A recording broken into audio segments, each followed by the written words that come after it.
Welcome back to a special autumnal edition of the Weekly Recap. I'm Matt Wacker. It just wouldn't be October without a trip or two to the pumpkin patch. I spent the afternoon at the Cave Pumpkin Patch in Brumley. Check it out.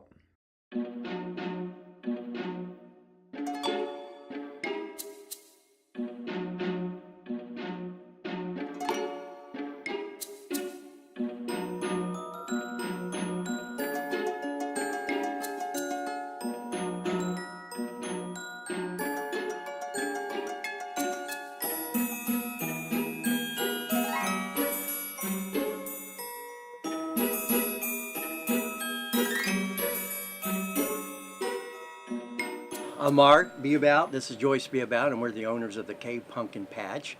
This is our third year in business. Originally, what gave us the idea, we'll blame it on the grandchildren. We'd taken them to pumpkin patches over the year, and we'd owned this property, and one day they said, "Grandpa, why don't you open a pumpkin patch up down there at the Cave property?" And that was 3 years ago, and I'm loving every minute of it.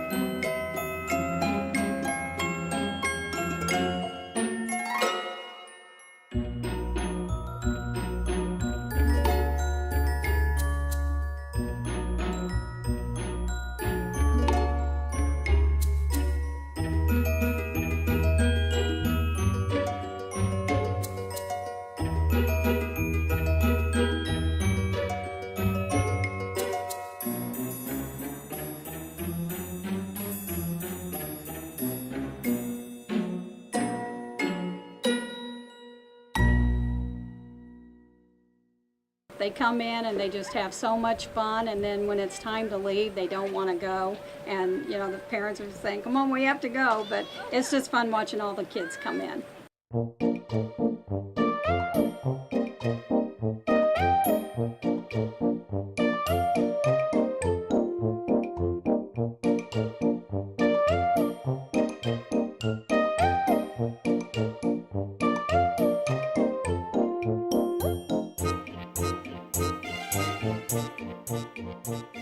After the Halloween season is over, we've got a new building and we've opened it up as the Magic of Midnight, and it's a wedding venue / event center used for weddings, receptions, family reunions, proms, or just whatever someone wants to use it for. The cave is called Wright Cave, named after the gentleman that homesteaded this property back in the 1800s.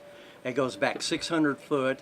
We let the public go back 200 foot. We have concrete floors, lights, and the girls decorated for this season. And there's a wishing well pond back towards the back. You can walk back 400 feet and you have to crawl the last 200. Put a little PS on there. We're a family business. We've got children, grandchildren, brothers and sisters that work down here. And we're in Brumley, Missouri, down Swinging Bridges Road.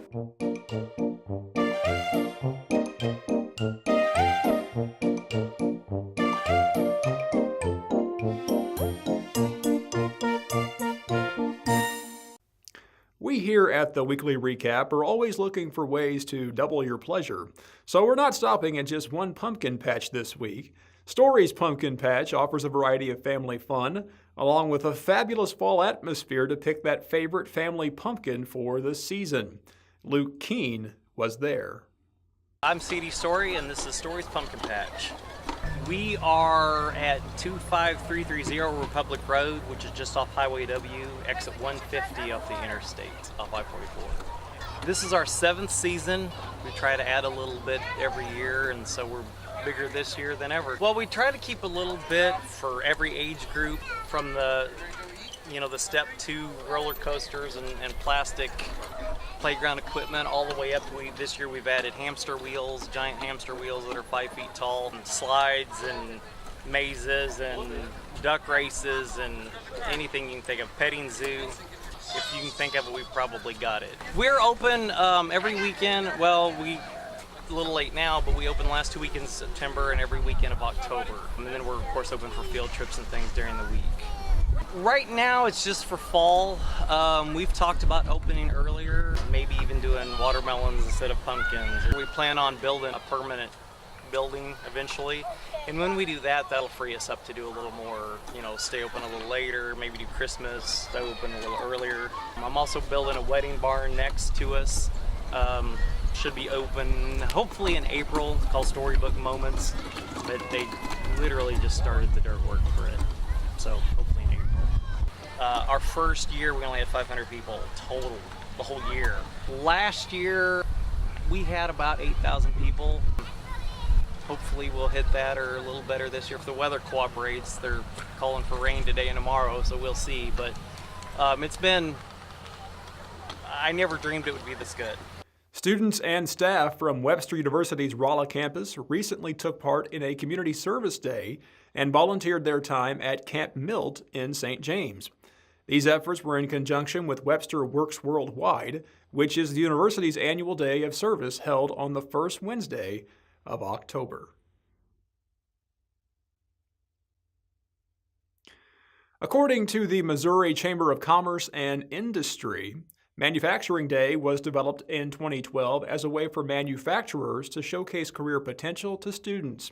To observe the event, the CUBA Development Group held its first annual Manufacturing Day block party in downtown Cuba on October 5th. The celebration included live music, food, drinks, and activities for all ages. The 10th annual Blue Jean Ball, hosted by the Ozarks Medical Center Foundation, raised just over $79,000. The event was held September 29th at the West Plains Civic Center and had more than 570 people in attendance. Proceeds from the event will go toward the OMC Expansion Project and the Women's Center. The Highway Patrol is investigating a small plane crash that occurred Monday evening, October 8th, at Rolla National Airport. It was reported that the pilot had received minor injuries but refused any medical treatment. The plane was sitting in a brushy area off the side of the runway. Firefighters checked the plane for any leaks as well as making sure the power system was shut off.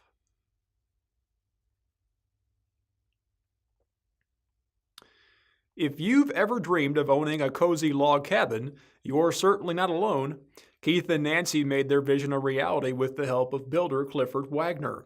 We spent the afternoon discovering just what makes Wagner's work unique and took a look inside Keith and Nancy's Phelps County hideaway. I like history and I've always been fascinated by log cabins. Back in 1973, I went deer hunting back on a piece of property adjoining ours, and I saw this little cabin right here sitting there. It's vacant, abandoned, but it was stuck in my brain how picturesque that was. And so many years later, 2009, I believe it was, 2008, we bought this property, and then I went back there and looked at this little cabin still sitting there, although deteriorated. So we bought it, and took it down, brought it over here, stacked it up, and I didn't know what to do with it. But then I found out about this other log cabin from Rich Fountain, Missouri, which is a very nicer one, and we bought it to build as a log cabin to entertain in, maybe to stay in, and then we thought, well, why don't we just push the two of them together and make a bigger log cabin? And so that's what we did. I've been relocating and restoring log houses since 1990. My passion is saving them. Someone like Nancy and Keith who wants to put them on their property and give them a good home. We just take and go show them cabins that are actually still standing, and then relocate it to their property. We've brought it back period correct. It's the people that acquire them and really love them and appreciate them is what really takes them to that new special place and that new special level. This cabin here we're in now is probably, I would say 1890s, and then the older one right over there is probably 1850s. So this is sort of our little Americana room. Keith, being retired Navy, got the flag. And then the quilt is, the blocks were some that my mother had inherited, so then I found a local person to piece it together and put it together. Oh, it is beautiful. So I'm trying to use as much family story items as I can. Try to repurpose everything, keep things period, or things that have meaning. I noticed on your website, Yeah. you talked about preserving the American pioneer spirit. Yes, when people came here and when they homesteaded here, and they had acquired these pieces of property and they needed to build them a house. There's 48 logs in a hand-hewed log house. They have been able to stand the test of time to be able to save that and all that work that went into it and all the history that is brought on forward. That's really where the passion's at. This particular cabin has some burn history. Yes. A lightning strike had struck some buildings on this homestead. There were 7 other log buildings there, I was told, and this was the only building that they were able to save, and it was burning up the siding of the house, and it had gotten up into the top corner of the log room here, but they were able to get it put out, and it just charred the logs. The stairs are the original stairs to this cabin, and they were able to cut them at the bottom, cut them at the top, use a crane and lift it out in one piece. And then when it was laying on the ground outside, underneath on each step, you can see the names of the men that helped build the cabin. They signed it. It says, Matthew Eisterold, and it has all these different old names. The older one has actually been reused. There's cuts on the numbers on the logs in there where they've been numbered, but the numbers are reversed. And so Clifford thinks that the logs in that house had been repurposed at some previous time by the old timers. So this may be the third cabin that those logs were used in. Yeah, those have probably been restacked. Who knows when, back maybe late 1800s or so. Wow. This piece of siding here has a date on it of 1908 or 4, I believe it is, and that date, I believe, was whenever they had actually put a lean-to type addition on. This marriage certificate, that is from my grandmother's aunt. And then I have the photo of their child up in the loft of the cabin. Your grandmother's aunt. My grandmother's aunt. Wow. And my grandmother was born in 1890, so this was her aunt. My parents had a lot of things that had been handed down to my grandmother and then down to my mom, and then my love of antiques, and I had some storage areas, so I took a lot of things, and then this cabin gave us the opportunity. I found the oxen yoke at an antique mall, and then there was a man that a friend told me about, said, well, he can redo the hoops, so he recreated the hoops for me because he trains oxen. This is my maternal grandfather's picture, and then he was a country doctor, so I have a sample of his croup medicine. This is a note that he wrote to my great-grandmother, so in, I think, 1880. This quilt was handed down to me from my mother. This pattern is called the posy pattern. I just had the blocks, and I had the local church quilt ladies put it together. This quilt belonged to the lady that we bought the farm from. It's a fun thing, and it gives us a chance to, we had a lot of antiques we collected through the years, and so they look pretty good in here, and it's a nice place for us to entertain. And finding that special person who can be blessed and have all of their memories that they will have. In a sense, adding to the history of the log home. Absolutely, absolutely. And if it wasn't for them telling the story forward, the story would eventually be forgotten. The West Plains football Zizzers improved to 7-0 last Friday night in their annual homecoming game, a game in which history was made. Junior running back Braden Lidgard was 188 yards shy of setting the school's career rushing record. By halftime, the record was his. The record of 3,681 yards was previously set in 2001 by Ty Davis. Congratulations to that young man. The annual Celebration of Nations took place September 29th in Rolla. Revelers turned out to watch a colorful parade, soak up cultural sights and sounds, and consume a variety of foods from around the world. Hi guys, I'm Jaron Hicks, the new intern here at Fidelity Local 6, and I am here with you all at Celebrations of Nations, and me and Leanne have been all around here this morning, and this has always been one of my favorite Rolla celebrations, if not my favorite. I mean, I look forward to this event every year, and by looking forward to that event every year, I mean looking forward to the culture, and by the culture, I mean the food.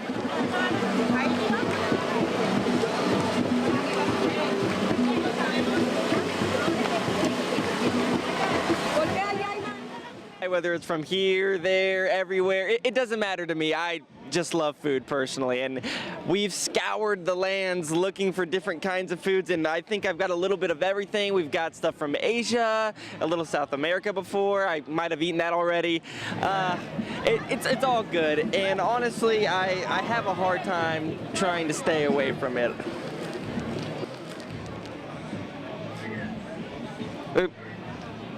Baklava's just good. It's just always so good.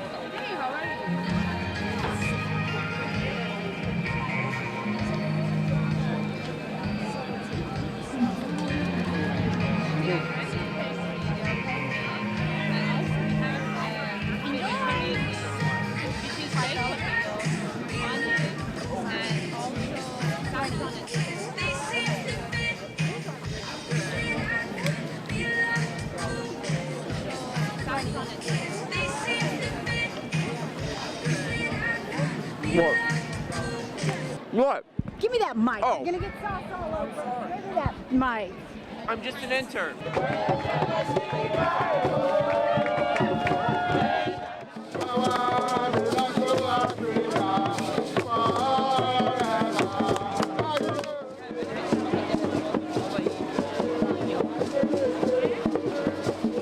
That's all for now. Until next time, I'm Matt Wacker.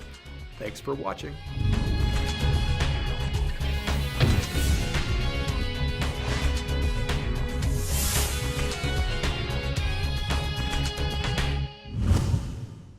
The Weekly Recap is brought to you by Bryce Chopper, Cooking from Scratch, the UPS store of Rolla, Bayard Dodge in West Plains, and the Ozarks Medical Center.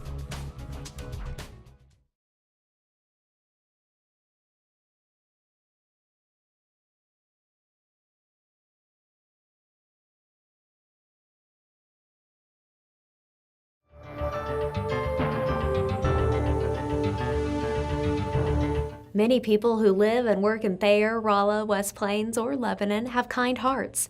Chances are you are one of the many residents who wants to help others. One way of doing that is by donating to breast cancer charities. October is Breast Cancer Awareness Month, and Better Business Bureau is advising consumers to research charities and cause-related products carefully before making a decision or buying a pink ribbon product. According to the American Cancer Society, an estimated more than 260,000 new cases of invasive breast cancer will be diagnosed this year, and an estimated more than 40,000 people will die from the disease. Other than skin cancer, breast cancer is one of the most common cancers and types of cancers among women, and it is actually second to lung cancer as a leading cause of cancer death for women. Better Business Bureau offers BV charity profiles of more than 11,000 charities online, including several BV-accredited charities that support research on cancer or that provide support to cancer survivors.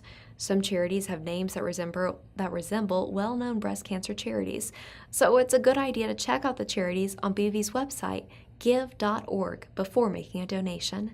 In addition, a number of companies that produce products that can claim to support cancer charities. BV advises consumers to check products carefully to determine how much the support will actually go to the charity and whether the charity meets BV standards.